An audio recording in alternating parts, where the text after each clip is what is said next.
I knew it. I shouldn't have been invited here tonight. You should have included me out. Truly. If the program called for sharpening swords, I have brought only a whetstone of silence.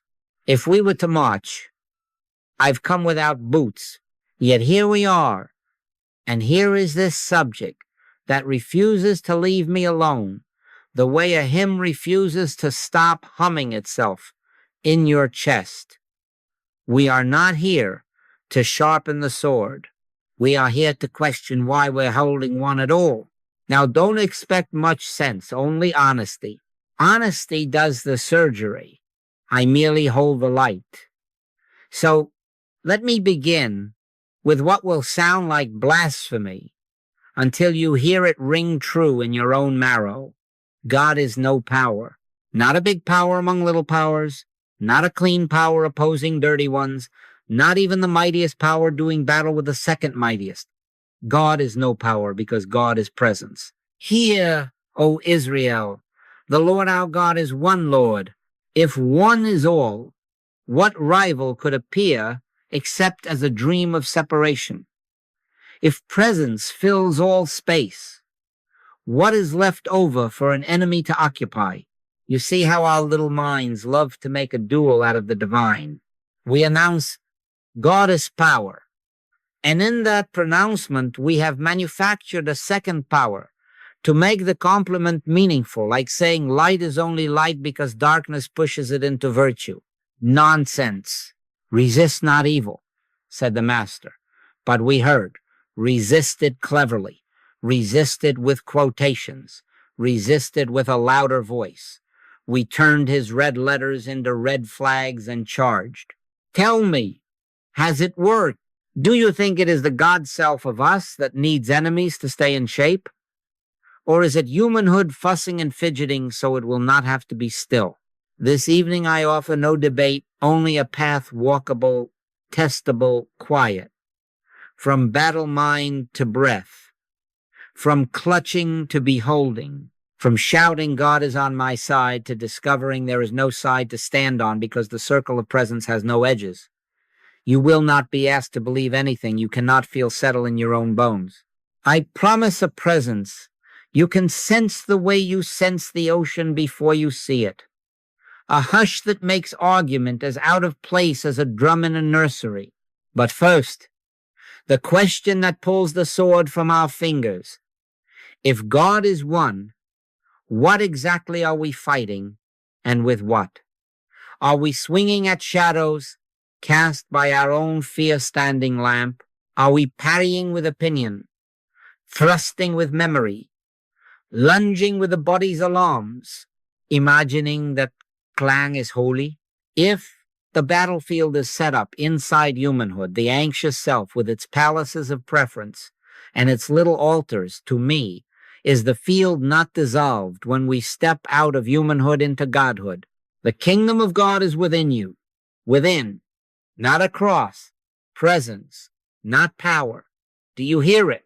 Don't mistake this coolness of voice for indifference. Outwardly cold-blooded, yes, so the hand can be steady. Inwardly, overheated with love for God and man. Love enough to tell you the thing the world will not. Your enemy is your own habit of two-ness. Your foe is your beloved idea that anything needs defeating.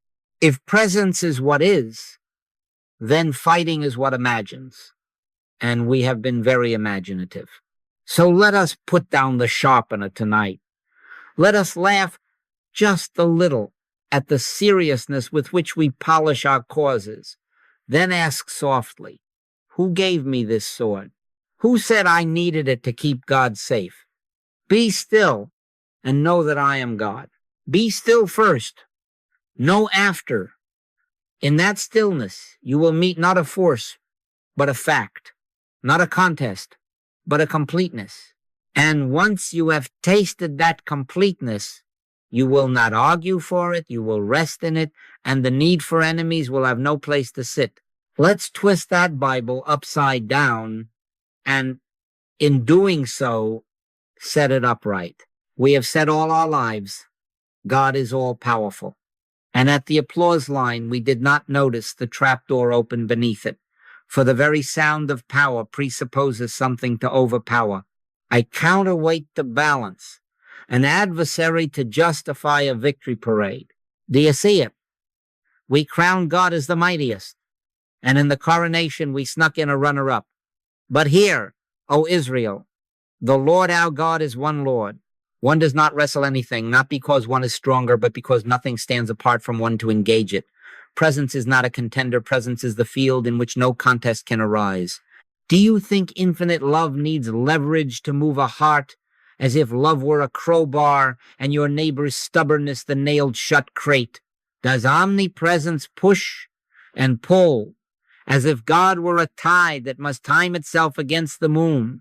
I am that I am, said the voice to Moses, not I am the force who will arm wrestle Pharaoh. And the master, who could have called down legions, spoke like still water. Resist not evil. He did not endorse helplessness. He canceled the premise of a second power that requires your resistance to prove your faith. When you call God power, you declare a duel. When you rest in God as presence, the duel dissolves for lack of participants. Let's take a sober inventory of our language. Force belongs to humanhood. It is the coin of the realm in the self that believes itself a separated unit, housed in skin, equipped with opinions, frightened of tomorrow. Force manipulates, bargains, argues, threatens, and sometimes, very piously, quotes scripture like a club. Presence belongs to God's self. It is the isness that neither argues nor persuades, neither inflates nor diminishes, but simply is the way light is. You will never find light pushing darkness out. You will only find darkness unable to demonstrate itself when light is noticed. In him we live and move and have our being. Not in him we fight, prevail, and post the score. Now don't misunderstand my cold delivery. It is not indifference. It is sanitation.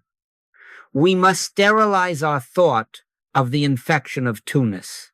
As long as you place God on a battlefield, even a holy battlefield, you are praying to a deity who requires an enemy to be meaningful. Can you imagine such poverty? Do you think the Holy One waits for your crisis to demonstrate himself as superior horsepower? The Holy One simply is, whether the surface of human events froths like a storm or settles like a Sabbath. Be still and know that I am God.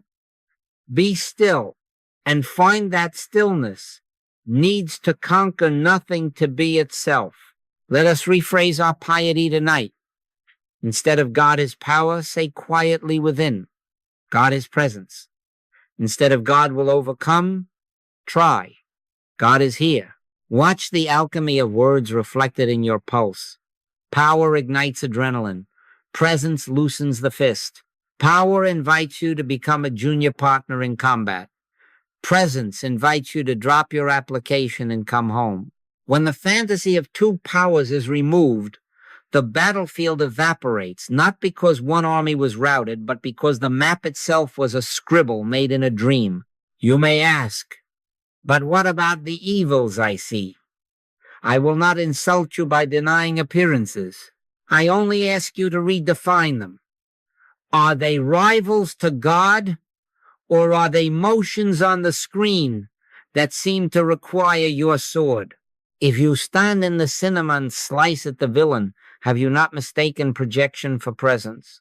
Put up thy sword into the sheath, said the Christ to a well-meaning defender, as if to say, brother, you are swinging at shadows. Come back to the eye that is life. In that eye, the picture cannot hold you.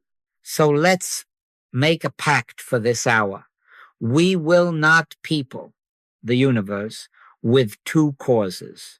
We will not dignify the mirage with the title opponent. We will practice a new grammar, presence instead of power, isness instead of influence, the one instead of the dual. And as we do, something very untheatrical will occur. There will be less to say and more to see, less to prove and more to be. The air will clear, the clangor will quiet, and without our lifting a blade, the notion of an enemy will have nowhere to live in us, which is the only place it ever had any life at all. If there is no rival in God, then where does this endless rattle of armor come from, the grievance rehearsed in the shower, the clever reply saved like ammunition, the cold storage of old slights kept ready for thaw? It springs, dear hearts, from a sense of selfhood apart from God. That is the arms dealer of your inner wars. It whispers, you, over here, separate, vulnerable, important, and then sells you both sword and shield, invoice, to be paid in sleeplessness. The moment you accept this counterfeit identity, you must invent a foe to validate it. Humanhood needs enemies to feel alive. The God self needs no opponent because it is life. Let me ask you plainly, and I will ask until the question leaves a mark. Do you think it is the God self of you that envies? Do you think it is the God self that hoards bread while blessing the meal? Do you think it is the God self that bombs with a flag, that slanders with a prayer, that turns family into payroll and neighbors into statistics? Do you think it is the God self that must be right, must be seen, must be first? That which is born of the flesh is flesh, and that which is born of the spirit is spirit. Which one stormed out of the room last week? Which one logged the offense with a date and a footnote? Not the spirit. The carnal mind is enmity against God, wrote the apostle, and that enmity does not live in God. It lives in a dream. The carnal mind calls me. Humanhood is a costume with a name tag and a long memory. It cannot breathe without comparison. It cannot stand without leaning on an opposite. If the evening news offers no villain, it will find you one on your street. And if your street is peaceful, it will resurrect a villain from 20 years ago and hand you a shovel. Humanhood must divide to survive, because its very premise is division, a self plus a world, a chooser plus choices, a righteous us that requires a wicked them. So long as you live inside that costume, you cannot help but suit up for battles that were never sanctioned by heaven. You will swear that fighting is fidelity, that anger is courage, that sarcasm is discernment, and the world will applaud, and the soul will starve. Now hear the remedy that does not flatter us. Die daily. Not a theatrical death, not a modest pose, the quiet extinction of the separated self's credentials. I die daily, said the apostle. And the master gave the method. If any man will come after me, let him deny himself and take up his cross daily. Deny whom? The very one that needs an enemy. Take up what? The willingness to let reputation, opinion, even victory fall away so that life may live as you unopposed. This is not passivity. It is the only real activity, relinquishing the false so the true may appear. Outwardly cold-blooded for the surgery, inwardly overheated with love for God and man. Do not worry over how you shall live if you do not keep your enemy alive. You have not yet tried breathing without your hands around someone's throat, even if that someone is a headline, a politician, or the memory of your father. Let go one finger at a time. Watch as reactions thin, as the need to answer fades, as the appetite for the last word goes unfed and forgets it was hungry. Then you will notice a peculiar thing. Without an enemy within you, no enemy can stand before you. Not because you conquered, but because there is nothing in you with which to link. The hook cannot catch when the fish is air. Enmity, then, is a symptom of humanhood, not a property of God. When the symptom shows, do not medicate it with new arguments. Trace it to the cause. I am living as a separated self. Then die a little right there. Deny the costumed self its stage. Step back into presence that needs no opposite to be. And having recognized where the battlefield is set here, in this fantasy of twowness, let us turn not to a louder strategy, but to the red letters themselves. For the General of Peace has already given the order we keep forgetting to hear. And in the hearing, the swords slide home to their sheaths, and the ground that was a battlefield becomes merely earth again, ready for a garden. Let us hear those red letters again, not as ornaments stitched on a banner for our parade, but as a surgeon's instruction whispered in the operating room of the heart. Resist not evil. Put up thy sword into the sheath. I say not unto thee until 7 times, but until 70 times 7. Do you hear leverage in those lines or presence? Are they orders for battle or cancellations of the whole battlefield? If you keep a little red-letter New Testament in your pocket or your purse, not to wave at neighbors, but to smuggle the kingdom into a checkout line, you will find those words disarming you in the kindest way. Read 2 sentences. Close it. Rephrase them in your own tongue until they set your bones. Do not quote me, quote your marrow. You have heard that it hath been said, an eye for an eye, and a tooth for a tooth. That was the kindergarten of the race. A mercy compared to vendetta, a curb on the blood feud. But the Master graduates us. But I say unto you, that ye resist not evil, turn to him the other also. The Mosaic mind says, balance the books. The Christ mind says, close the ledger. The account is settled in love. Moses managed a camp. Christ reveals a kingdom. One governs behavior by leverage. The other unveils being as love. Which God will you worship? The superintendent of punishments or the presence who leaves no opposite to punish? Now, let's get painfully practical.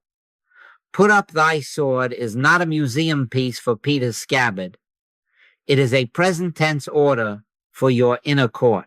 Before you retire the outer saber, your email, your post, your trumpet blast speech, retire the inner prosecutor. Do you know him? The one who stands in your skull with a stack of exhibits, rehearsing opening remarks to the jury of your sympathizers? Tell him calmly, court is adjourned. The cold hand does this without drama. The burning heart does it without hatred. In that adjournment, presence does what presence does. It reveals there is no adversary in God, therefore no case that can be tried in truth. You will still see the picture on the screen, but the projector, your belief in 2 powers, has been switched off. Resist not evil is not a call to collapse. It is an instruction to stop furnishing breath to the mask that frightens you. Every time you brace to push against it, you loan it reality. Every time you argue with it in secret, you hire it for another season. Notice what the Master did not do. He did not stand there diagnosing soldiers with demons and organizing a counter-militia. He said, put up thy sword, as if to say, brother, you are inventing a contest that does not exist in God. Step back into I am. Do you think that is weakness?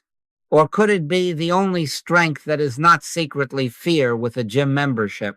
You will discover something startling when you carry those red letters inside your breath. The insult arrives, and instead of your reflexed parry, another movement appears. Quiet as dawn. Father, thou art the only presence here. Rephrase it if you like. Only love is present. I will not furnish an opposite. In that instant, you are not a doormat. You are a doorway. Something passes through you unopposed and finds nothing to seize. Your face may look cold-blooded, no heat in the cheeks, no flashing eyes, but your heart is overheated with God and man, and that inner climate melts what your sword could only scatter. So take the words with you, portable, living, re-uttered in your own cadence. Try them in small places, in the car behind the horn, in the kitchen before the clever retort, in the inbox above the reply all. Let forgive 70 times 7 become I release this and release again, not as arithmetic, but as atmosphere. The old theology of power will beg for one last bout, one last righteous swing to prove you are not naive. Smile like someone folding a flag after the war. There is no parade to march in when the city discovers there was no enemy within its walls. And now, since you have asked it in your silence, if I cease resisting, do I become a doormat? We will find that answer where the master left it, in the practice of presence that refuses to loan breath to shadows. You will see that what you battle borrows your breath, and what you behold in presence loses its oxygen. But that is the next step. For now, sheath the steel and feel the strength that needs no opponent to be strong. Now, let us be very simple and embarrassingly practical, because mysticism that cannot reach the kitchen sink or the comment section is only theater. How does this work, this curious report that what you battle borrows your breath? Attention is a tributary. Wherever you send it, you water. Whatever you behold as something in itself, you feed with your belief. Condemn it, and you couple to it. Fear it, and you fund it. Crusade against it, and you crown it. No man can serve two masters, said the teacher. When you give hours of heart rate and thumb time to a parade of horrors, who is your master in that hour? The presence that is one, or a rival you have enthroned by your zeal? Do you think it is the God self of you that scrolls like a monk fingering a rival rosary? Bead after bead of outrage, each headline another hail enemy. Do you think it is the God self that refreshes the feed to drink a little more adrenaline and calls it vigilance? Doom scrolling is a devotion, not to God, but to the fantasy of a second power. Where your treasure is, there will your heart be also. Your treasure is your attention. Spend it on shadows, and the room will seem crowded with ghosts. Spend it in presence, and specters do not find enough oxygen to perform. Now please hear this without your habitual armor of either or. We are not denying harm. We are denying a second cause. There is a world of difference between closing your eyes and closing your account to a false master. When the boat rocks, you do not pretend the waves are not splashing. You return to the I am that never rocks. From there, if there is to be an action bandage, shelter, phone call, policy, check, it comes clean, without enmity, without the sticky aftertaste of self-importance.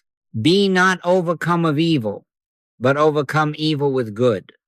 Notice, not with argument, not with venom baptized as virtue, but with good. The outflow of presence, not the backlash of personal fury. Let me ask again until the wire unknots. Have you noticed the sugar high of moral outrage, the swell in the chest, the cleverness gathering in the fingertips, the applause of your echo chamber? And then the crash, fatigue, bitterness, the subtle need for a fresh villain to keep the story humming. That is the metabolism of the two-power lie. It must snack on enemies to stay alive. If thine eye be single, thy whole body shall be full of light. Single to what? To one presence. not darting between God and opponent like a spectator at a tennis match, head snapping left and right, righteousness keeping score. Here is the mechanism of misery in one cool sentence. Battling confers reality. You deliver your breath like a bellows to what you oppose, and it flames. Beholding in presence withdraws the bellows and the flame gutters for want of air. Try it in the smallest field available, your next inclination to correct someone just to taste superiority. Feel the lunge. Name it two-ness. Withdraw breath. Father, thou art the only presence here. Then do what is truly needed, perhaps silence, perhaps a word, but do it from the cool hand and the burning heart. Human pity will want to emote. Divine love will want to heal. And let me relieve you of the most exhausting career in the world. Sheriff of the universe. You were not hired. The badge was printed by your own anxiety. Presence polices nothing because presence finds no outlaw in itself. When we act from that presence, we do not collapse into passivity. We become strangely effective without residue. The check clears without a selfie. The visit is made without a post. The protest is stood without hate. And because no hate rides inside it, it does not multiply hate upon arrival. Perfect love casteth out fear not by wrestling it to the mat, but by revealing no buyer for its wares. So if not fight, then what? The next step is colder to the cheek and warmer to the bone. Impersonal love.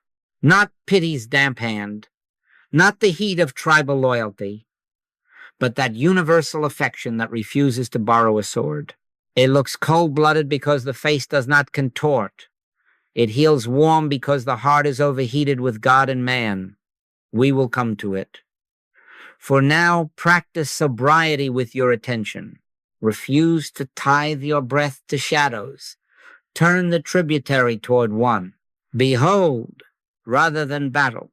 And watch as the picture thins, as oxygen is withdrawn from the masquerade, and as harmony, which you did not manufacture, shows itself because you finally stop supplying the opposite with air. Impersonal love is the strangest warmth you will ever meet because it travels with cold hands. Outwardly cold-blooded, that is, unruffled, not trading heat with the room. Inwardly overheated, with love for God and man. That is the only hand fit for surgery. The shaking hand, the weeping hand, the indignant hand. It means well, but it keeps dropping its instruments. Be ye therefore wise as serpents and harmless as doves, wise enough not to be trapped by sentiment's snares, harmless enough to leave no bruise upon a cheek you came to heal. Let me say it plainly, and some of you will not like the sound of it until you see its fruit. There can be no emotional interchange in spiritual work. Human pity drains. Presence sustains. Human emotion tangles. Love clarifies. Have you noticed how pity wraps itself around the person and whispers, poor you, poor me, and then both of you need a nap? That is not love. That is mutually assured depletion. Divine love does not slosh from heart to heart, spilling on the floor. It flows as an unbroken river from the one source, bathing all without partiality. For he maketh his sun to rise on the evil and on the good. We are to be like that sun. No tribal spotlighting, no sentimental fog, just the fact of warmth everywhere. Now, how do we walk this without becoming statues? Begin here. Hold no one in condemnation. No one. Not your villain of the week. Not the one who texts daggers. Not the one who sits at your table chewing old grievances like gristle. Judge not, that ye be not judged. Release them where judgment cannot survive. Father, Thou art the only presence here. The Master did not say, pity your enemy. He said, love your enemies, bless them that curse you, do good to them that hate you, and pray for them which despitefully use you. Not because they deserve. Deserve is an accountant's word, because love is what is. When you stand as that love, impersonal, universal, the appearance of enmity dissolves without your borrowing a sword to hack at it. You do not fuel the mask. You remove the stage. This will look cold to those who demand your tears as proof of care. Do not be fooled. When Jairus' house filled with weeping and tumult, the Master put them all out before he spoke Talitha Kumi. Imagine the headlines if he did that today. Heartless healer rejects mourners. Yet the girl stood up. He refused an emotional climate because life does its clearest work in still air. When you enter a sick room, do not bring the weather report of your nerves. Bring the climate of God. Sit, and in the secret place say, only presence is here. If there is to be a word or a touch, it will not be forced from pity's ache. It will rise from love's knowing. Service has its boundaries, and love draws them without apology. Never solicit healings. Do not advertise your spiritual wares like a street vendor hawking remedies. If a soul sincerely asks, truly asks, then give yourself wholly until harmony appears, day or night, without counting hours, without telling the world you were heroic at 3 a.m. Let not thy left hand know what thy right hand doeth. And if the asking is not sincere, if it is curiosity, testing, or barter, smile, bless, and keep silence. Impersonal love does not chase. It abides. It does not coerce. It consents to be asked, and then it answers with the whole of itself, which is God. Do you think it is the God self of you that needs to sob to prove compassion? Do you think it is the God self that must mirror panic to be loyal? That is humanhood hollering across the canyon, and if you echo it, both sides grow hoarse. Impersonal love is not a performance. It is a presence. It stands in the middle of the quarrel and refuses to be recruited. It refuses to join sides. And in that refusal, the sides begin to forget what they were shouting about. Charity never faileth, not because it overwhelms with volume, but because it is sourced in the unfailing one. Train yourself in this insulation, not as a cloistered monk hiding from weather, but as a city saint who carries the monastery in his breath. Before you enter the meeting, the phone call, the courtroom, the nursery, seal the circuit. Father, I and thou are one. Let me see as thou seest. Then keep your face cool, your pulse steady, your heart boiling for God and man. If a rebuke is called for, it will come like clear rain, not like hail. If a silence is needed, it will be abundant and kind. No theatrics, no exchange of heat, only the work getting done because no one is fighting. And here is the cost that is also the freedom. To love impersonally, something in us must die every day. The part that wants to be seen caring, the part that feeds on being needed, the part that loves its enemies, if they will please apologize first. We will speak of that next. For the door to this, love is a daily tomb we gladly exit, leaving behind not a body, but the costume that kept running to borrow a sword it never needed at all. Now we come to the daily tomb, and I can already hear a few of you asking for pillows and candles. But dear hearts, this is not a death with incense and hymns. It is the quick, practical funeral of the self that keeps reaching for a sword. I die daily, wrote the apostle, And if you want to know where to begin, start where you have been living, as if walls could save you. Your body, oh, bless it, wash it, feed it, but do not live inside it as a tenant afraid of eviction. It's a tomb if you live in it. It's only a body if you live through it. An instrument, an automobile, you jump in to go about the Father's business and jump out when the errand is done. Do you think it is the God self of you that consults the mirror for moral authority? Do you think it is the God self that panics at a wrinkle as if the infinite could be creased? Take no thought for your life, what ye shall eat or what ye shall drink, nor yet for your body. Not neglect freedom. Know ye not that your body is the temple of the Holy Ghost? A temple is not a prison. It is a site of presence. Sweep it, illuminate it, but do not mistake the stone for the Shekinah. Then money, let's get the quiet grin ready, because some of us have stored our very pulse in the vault and swallowed the key. God gives us dollar bills to play with, marbles, counters, a language for transactions in time. Do not live inside the vault as if it were a womb. Lay not up for yourselves treasures upon earth. Lay up, if you must, ledgers for Caesar and receipts for your accountant, but do not lay up your identity there. Where your treasure is, there will your heart be also.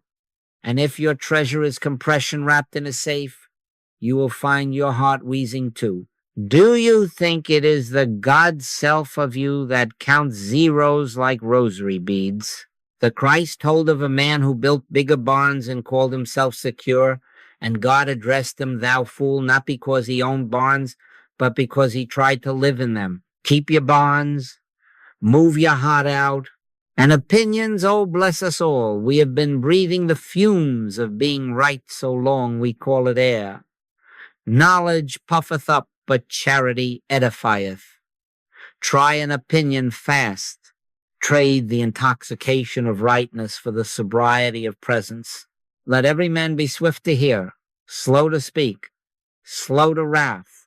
For one day fold the flags of your certainties. Let your tongue learn to rest against the roof of your mouth while your heart says, Father, thou art the only presence here. You will discover that half your anger was scaffolding for your favorite story, how you were wronged, how clever you were, how you spotted the villain 3 acts early. Lay it down, not argued into silence, released into air. Practical dying is not dramatic, it is granular. Today, release one self-flattering story. Do not tell it, not even to the steering wheel. Bury it without eulogy. Today, let one resentment evaporate, unargued. When the prosecutor in your mind stands to address an invisible jury, interrupt court, case dismissed. Today, treat your body as an instrument. Feed it well, clothe it simply, use it gently. Then step outside it and refuse to let it vote on your peace. Today, move a little money where love points quietly, with no trumpet, just to prove to your own heart that treasure is a servant, not a landlord. Today, during your opinion fast, let a conversation pass without your stamp on it. Not passivity, purity. The cool hand, the burning heart. Do you notice what happens when you do this? Even a little? The reflexes lose their springs. The battlefield comes looking for a place to pitch its tents and finds no ground that will hold a stake. They that are Christ have crucified the flesh with the affections and lusts, and I promise you, many of those affections look like utterly reasonable reactions. But the hook cannot catch where there is no flesh to snag. The arrow cannot lodge where opinions have stopped providing bark. When identification loosens, nothing in you reacts. And without a reaction, the show cannot go on. And then a quiet question arises, the kind that does not need a microphone. If I do not live from body, or wealth, or opinion, what lives? What acts? Presence. not a power pushing, not a personality parading, but the isness that simply is. In returning and rest shall ye be saved. In quietness and in confidence shall be your strength. When you have died a little to the tenant self, outwardly cold-blooded for the surgery, inwardly overheated with love for God and man, presence takes up its own work in you, and because it is one, it works without opponents and without spectacle. When thou prayest, enter into thy closet, said the Master. Enter. Not as a person trying to improve the world by leverage, but as one empty enough for God to be seen. In that closet, we will find the quiet that does the work, and we will find that harmony appears not by combat or commentary, but by the simple absence of a second cause. We will step there next, not with noise, but with the unargued amen of the heart that has learned to die a little and to live a lot in the one. Step with me now, not into a theory, but into a minute. 1 to 3 will do. Eyes open if you're on the bus, eyes closed if you're in a chair. The posture is not the point. The consent is. Say within, simply, here I am, Father. Not fighting, just being. No flourish, no bargaining. Let the shoulders fall the last half inch. Let the tongue rest from composing its next defense.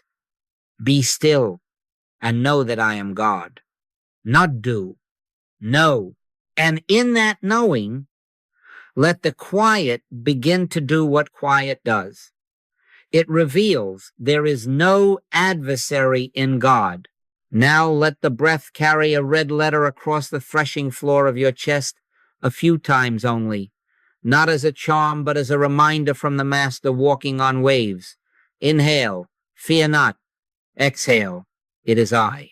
Again, fear not, it is I. Once more, until the clenched idea of force begins to loosen its fingers, until the plan you are nursing like a sick cat wanders off and forgets your lap. It is I. Be not afraid. Do you think it is the God self of you that must strain to make a miracle? Or is it the Father within that doeth the works? Put your hand on the doorknob of that sentence. I can of mine own self do nothing. Turn it, and the room changes. Now a picture arises, the bill, the diagnosis, the headline, the face that has been your sparring partner. Behold it without adjectives. No terrible, no unfair, no always, no never. That pile of adjectives is the bellows that keeps the picture aflame. Behold it as a picture, not a power. Refuse gently but absolutely to lend it a second cause. Father, thou art the only presence here, not as defiance toward the seen, but as adoration toward the one. If an anxious thought pipes up, do not debate it. Let it pass like a bicyclist in the rain while you remain on the porch. The porch is presence. Stand there. Consent. Now, to non-doing. If there is to be an act, it will be given unforced from the quiet, not manufactured by nervous virtue. The Father that dwelleth in me, he doeth the works. Stand still and see, not the drama you rehearsed, but the salvation that appears when you stop auditioning for the part of fixer-in-chief. Do you feel that temptation to help God by thinking harder? Smile at it like a grandchild playing with your watch and let it play elsewhere. Your work here is blessed refusal to create a rival for God by rallying against the shadow. If a thought of someone in pain arises, or the face of a prisoner, or a hospital room, or the inbox that has been breathing down your neck, do not hurry out of quiet to hurl solutions. Let them enter the same climate. Only presence is here. See no condemned one. See no forsaken bed. See no hostile message. See one. This is not denial. It is fidelity. When the quiet is full, 1 minute, 2, perhaps 3, you may find a word to write, a visit to make, a transfer to send. Or you may find that nothing is required but the ongoing climate of God. Take no thought, your Father knoweth. In that climate, actions arrive whole and leave no residue. Practice this often in small doses that teach your nerves a new alphabet. In the car at the red light, in the hallway before you enter the room that used to own your breathing, in the restroom. If that is the only monastery you can find, 3 breaths. Fear not, it is I. Behold, don't battle. Consent to non-doing. Then go on with your day as if the city had quietly discovered peace because its citizens stopped hiring enemies. You will notice, more than once, that harmony appears without your signature on the bottom right. That is because presence being one finds no adversary to fight, only itself to reveal. And since you have asked what this looks like on the ground, among those in pain, behind bars, beside hospital beds, and in the little glowing battlefield of your inbox, we will open those doors together next and watch the room rearrange around the one. So let's open the first door, the one with bars that make some of you brace your ribs. Years ago, I began walking into a room of men whose faces had learned to be stone because softness earns interest in places like that. I made a vow at the threshold. No condemnation, not a speech about sin, no little bag of religious candy to pass around like favors at a funeral. I was in prison, and ye came unto me. Not I was in prison, and ye corrected me. I took a chair and took no notes. I let the breath say what breath knows. Father, thou art the only presence here. 10 minutes, sometimes 20. Sometimes the silence was so thick that the guard at the back shifted because the air began to feel like weather after a heat wave. Faces soften when they are not being managed. Shoulders descend a notch when they are not being measured. One by one, stories came. Anger, mother, the fast money that turned out to be slow death. And every time the inner prosecutor tried to stand with his stack of exhibits, I adjourned court. Neither do I condemn thee. No sermons, only scene. Do you think it is the God self of us that needs to label a man to justify helping him? Or is it our fear buying insurance? When no one is an enemy, a strange thing happens. The room rearranges around the one. A God who had not spoken to a particular man in months nodded to him on the way out. A father who had turned his heart to rock wrote a letter to a child. No tambourines, no headlines. Presence had no rival to defeat, so there was no combat, only rearrangement. Now the sick room, though I was 60 miles away and the walls didn't know my name. A late call, breathless voice, a body the physicians had named with a grim noun. You know, the feeling, that frantic clench that wants to think harder to help God. I took my chair and I closed the mouth of my mind. I can of mine own self do nothing. He sent his word and healed them. Not a thought hurled like a spear, but a word recognized. Only presence is here. Not tissue to be persuaded, not chemistry to be bullied, but life being itself. 5 minutes. 10. Fear left the room like a guest, finding he had come to the wrong house. The symptoms unwound, as if someone remembered to turn off a machine in the basement. In the morning there was rest, and later there were numbers that pleased the ones who love numbers. But hear me. We did not heal a body. We witnessed presence where Tunis had been rehearsing a play. When you refuse an enemy in the sick room, even the enemy called prognosis, the scene rearranges around the one. Let us check the inbox. The little battlefield with emojis for arrows. A letter arrived, so hot it could have crisped the edges of the screen. Names called, motives assigned, scripture footnoted like stones. The first impulse?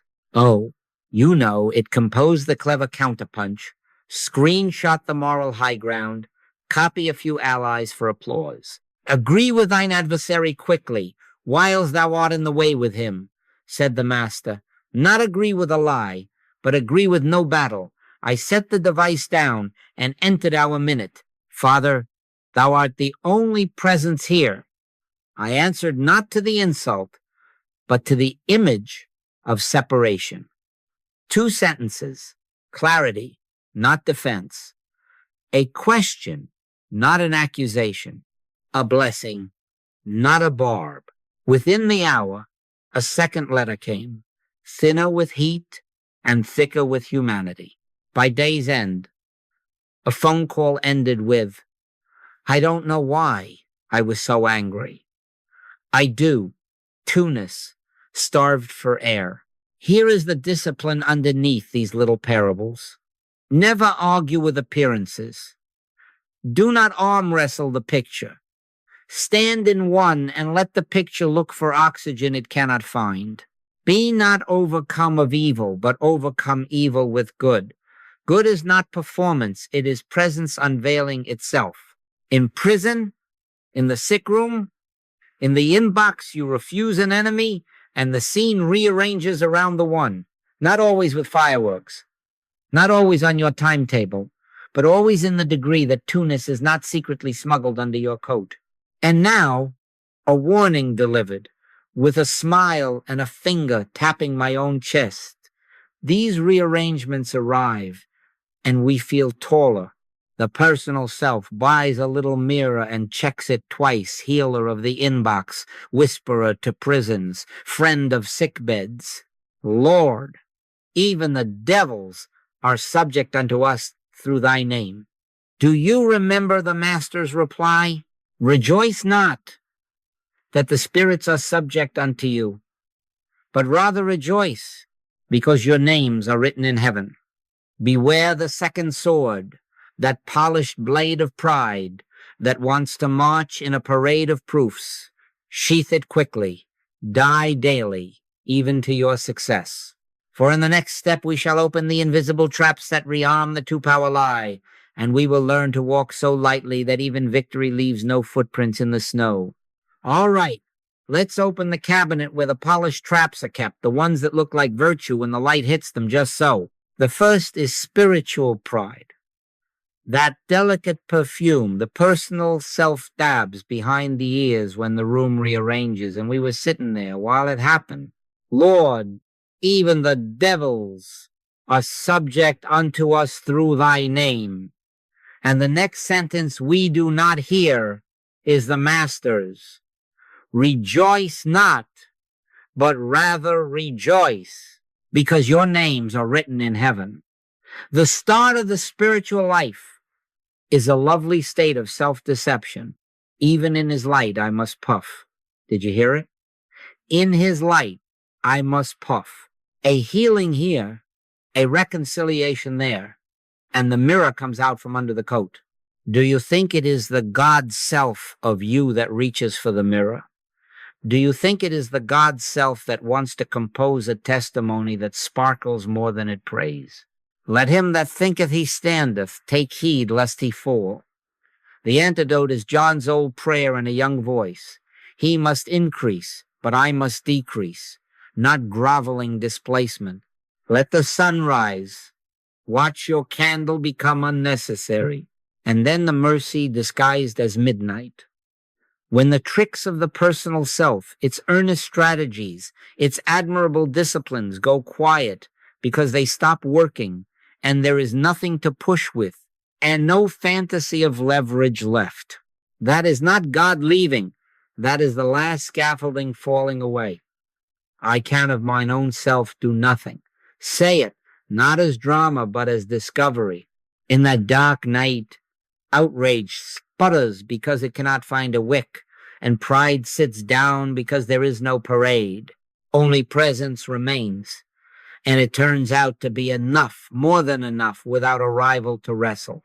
Now for our modern monastery hazard, doom-scrolling the liturgy, to fear held in the palm, beads of bad news clicking by with every flick of a thumb. I tell you again, as your half-amused, half-concerned brother, this is worship, not of God, but of a second power. Where your treasure is, there will your heart be also. And attention is the currency of the soul. Fast from headlines to feast on the red letters. Keep a pocket testament. Pay yourself in Christ's sentences. Fear not, it is I. Be not afraid, only believe. 5 minutes in Matthew will do more for the nation than 50 minutes of outrage radio relabeled as civic duty. Watch what breath comes back when fear stops collecting tithes. And here is the sword that wears a halo. Righteous anger. Oh, it flatters us, it promises we are brave, that we stand with prophets, that we carry a cleansing flame to the world's altars of decay. But the wrath of man worketh not the righteousness of God. Not ever. Wrath can topple idols, but it cannot build a temple. It reinstalls two powers, my fury versus your folly, and begs for more breath to keep the duel funded. Put up again thy sword into his place. Not because there is nothing to address, but because presence addresses without heat. Lay it down. If there is a rebuke, let it fall like clear rain, not like firebombs branded holy.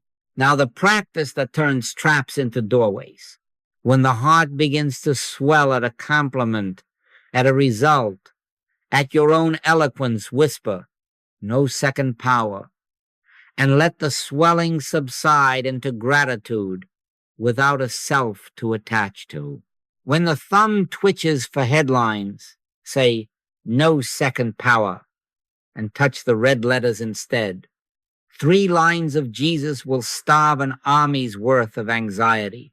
When anger rushes like a flood and calls itself righteous, stand in the doorway and speak to the water. No second power. Return to silence. 1 minute. Be still and know that I am God. If an act is truly required, it will arise without foam. If a word must be spoken, it will land without bruise. Do you see the thread tying these together? Outrage and pride secretly rearm the two-power lie. They promise momentum, but they purchase more duel. Correction is not a scolding, it is a pivot, away from spectacle, into presence. Watch and pray that ye enter not into temptation. Watch for the shimmer of the second sword. Pray until your hand forgets how to hold it, and then walk on, outwardly cold-blooded for the work, inwardly overheated with love for God and man, so light that even your victories leave no footprints for pride to follow. Let's make this very plain and very livable. A rule of life for the unfighting. Not a stack of commandments to admire under glass, but a rhythm you can breathe without breaking stride. The first bar of the rhythm is morning, before your feet negotiate with the floor. 5 minutes, yes, 5. The time you used to lend your worry on credit, given instead to surrender. Into thy hands I commend my spirit. Here I am, Father, no second power. Not my plans, not my panic, not my valiant sword arm, presence only. Let the sentence that ends all duels set the weather for the day. The Lord is my shepherd, I shall not want. Not because the day will flatter you, but because there is one, and one lacks no rival to exhaust you. I die daily, quietly, before coffee, so that when the market opens and the headlines arrive, there is nothing in me to react, only something in me to behold. Then carry a red letter with you as you would your keys. One saying a day, not as a charm you rub for luck, but as bread you eat until it becomes you. Rephrase it until it breathes your language. Fear not, it is I, might turn in your hallway into no second power in this meeting. Bless them that curse you might become. Let me see thy image where my criticism wants to stand. Agree with thine adversary quickly. Might be I will not feed a quarrel the oxygen of my outrage. Keep it in your pocket, on your screen, in your mouth. When you feel the hand reach for a sword, heat rising, rehearsals beginning, stop and say your sentence. Say it until your feet remember how to walk without marching. Now for the river of news that promises to keep you informed while it keeps you inflamed. Make a covenant with your own attention. For every minute of news, 2 minutes of beholding no condemnation. If you scroll for 5, you behold for 10. Watch and pray that ye enter not into temptation. Watch the headlines without swallowing their gods. Pray the presence that unseats all idols. See no villain and no victim, see one. Judge not, that ye be not judged. If a name starts to grow horns in your imagination, pause the feed and say, Father, thou art the only presence here. Let the mind that wanted to prosecute learn a new craft, praising without adjectives. This is not indifference. It is refusing to finance a second power. Service must have borders, or it bleeds out and calls its fainting holiness. Do not solicit. Do not advertise God as if he were a product in need of your marketing genius. But when a call is sincere, really sincere, show up wholly and silently. Let not thy left hand know what thy right hand doeth. If guidance asks you to sit through the night, sit. If it asks you to write, write. If it asks you to keep quiet, be a monastery. No testimonials, no spiritual resumes. The Father that dwelleth in you will do the works. Do not stand at the door asking for applause. Keep your body and your money light, like tools you clean and put away. Jump in the body to go about the Father's business. Jump out the moment it tries to vote on peace. Feed it, wash it, clothe it simply. Do not move into it as a tenant. As for money, treat it as marbles. God lets you roll across the table for love's errands. Move a little. Where love points quietly, cheerfully, and do not report it to your ego for promotion. No tombs today, instruments only. At midday, take a 60-second Sabbath. Close the door of your thought if you cannot close the door of your office. Be still and know that I am God. Review nothing, recruit nothing. In the evening, sweep the day as you would sweep a porch. Return borrowed judgments. Lay down borrowed swords. Forgive us our debts as we forgive our debtors. Commend the whole of it back to God and sleep outside your body, outside your bank book, outside your self-made throne of opinions. Die a little, live a lot. Make this inner oneness a habit and the world around you runs out of enemies. Not because you conquered them, but because combat cannot find a partner in you. Thou wilt keep him in perfect peace, whose mind is stayed on thee. One Lord, one faith, one baptism and wear, one is all. Even your errands become sacraments. Your silences become sermons. Your cool hands become instruments of a burning heart that never once had to fight to be what it is. If by now you think I've made no sense, then I bless your confusion. Sense often patrols the tomb and guards the stone. Wonder is the only usher that can roll it away. I knew it. I shouldn't have been invited. You should have included me out. But here we are, and the very strangeness of this hour may be the open window through which the one breeze moves. Hear it, not as theory, but as weather. God is not a power among rivals. God is the presence that leaves no rival to fund. Call him power, and by grammar alone, you finance a second power to fight. Call him presence, and the duel has no payroll. I and my Father are one. One. Not two oneness. Not truce. Not détente. One. So let us do the simple thing that empties the armory. Put up again thy sword into his place. First in here, where the mind whittles little knives from headlines, and the heart tries to pass off heat as holiness. Then out there, where hands learn the discipline of coolness, while the heart burns without smoke. You have practiced it already. Behold, forgive, fall silent, and the works appeared without trumpet. Do you think it is the God self of you that needs a louder plan? The Father that dwelleth in me, he doeth the works. So let him stand aside by standing within. Reprise it now like a refrain. You can hum at the sink. Only presence is here. The bill and the diagnosis can wear costumes. The inbox can hiss. The prison door can be heavy with names, but only presence is here. Peace I leave with you. My peace I give unto you. Not as the world giveth. Not as victory over an enemy, not as a settlement at the tip of a spear, but as the climate of one where combat is a fantasy and peace is what remains when fantasy ends. Perfect love casteth out fear. Not love's emotion, but love's impersonality, cold hands, burning heart. If I may leave you a pocket-sized practice for the road, when anything in you reaches for heat, reach instead for beholding. One breath. Father, thou art the only presence here.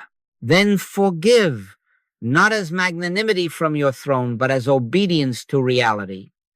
Release the debtor because you refuse to keep accounts in a universe that runs on gift. Then fall silent a minute, literally 60 seconds, and let prayer be the absence of a second cause. If a word is given, it will be clean. If an act is given, it will be light in the hand. Be still and know that I am God. Not be still and improve the world. Be still and know.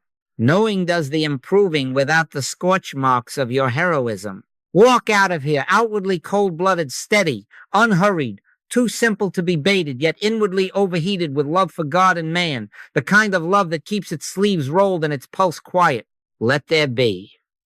Without reason and without permission from your circumstances, that champagne of joy rising somewhere under the ribs, bubbles born of no event, fizz reserved for no party, happiness that has the courtesy not to ask your day for a certificate.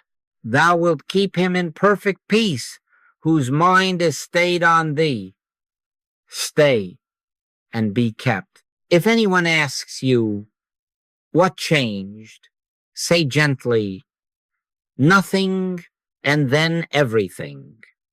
No enemy left to hire. No sword left to swing. No tribunal left to impress. Only presence. Only the one that is all. And because it is all, it is enough. Go then, and let your errands be sacraments, your silences be sermons, your cool hands instruments of the burning heart, until even your footprints look like rest and your breath sounds like one simple sentence spoken without emphasis, without argument, without end. Only presence is here, and there is no other power, no other life, no other love, and you are safe in it now, and now, and now, and now,